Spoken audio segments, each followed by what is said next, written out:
ময়মনসিংহের গফরগাঁও উপজেলা বিএনপির সাবেক আহ্বায়ক ও বীর মুক্তিযোদ্ধা নাজমুল হকের বাড়িতে দুর্বৃত্তরা আগুন দিয়েছে। শুক্রবার ভোর আনুমানিক ৫টার দিকে এ ঘটনা ঘটে। বিস্তারিত দেখুন মনিরুজ্জামানের প্রতিবেদনে। স্থানীয় সূত্রে জানা যায়, ভোরে হঠাৎ বাড়ির একাংশে আগুনের সূত্রপাত হয়।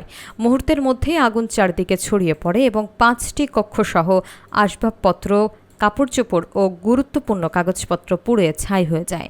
বাড়ির ভেতরে থাকা আসবাবপত্র সরিয়ে নেওয়ার সুযোগও মেলেনি। আগুনে ক্ষতির পরিমাণ কয়েক লাখ টাকা বলে ধারণা করা হচ্ছে। পিতার সাজানো বাড়ি ধ্বংস হয়ে যাওয়ার দৃশ্য দেখে চোখের পানি ধরে রাখতে পারেননি নাজমুল হকের দুই ছেলে নাদিমুল হক ও নাহিদুল হক। তারা জানান, এটি ছিল মরহুম নাজমুল হকের সযত্নে গড়ে তোলা স্বপ্নের বাড়ি। দুর্বৃত্তদের এমন হামলায় তারা গভীরভাবে মর্মাহত। স্থানীয়রা জানান, এটি পরিকল্পিতভাবে আগুন ধরিয়ে দেওয়া হয়েছে। খবর পেয়ে এলাকাবাসী আগুন নেভানোর চেষ্টা চালালেও ততক্ষণে বাড়ির প্রায় সব কিছু পুড়ে যায়। ঘটনার খবর পেয়ে পুলিশ ঘটনাস্থল পরিদর্শন করেছে এবং ঘটনার সঙ্গে জড়িতদের শনাক্তে তদন্ত শুরু করেছে। এলাকায় এই ঘটনাকে কেন্দ্র করে চরম ক্ষোভ এবং নিন্দার সৃষ্টি হয়েছে।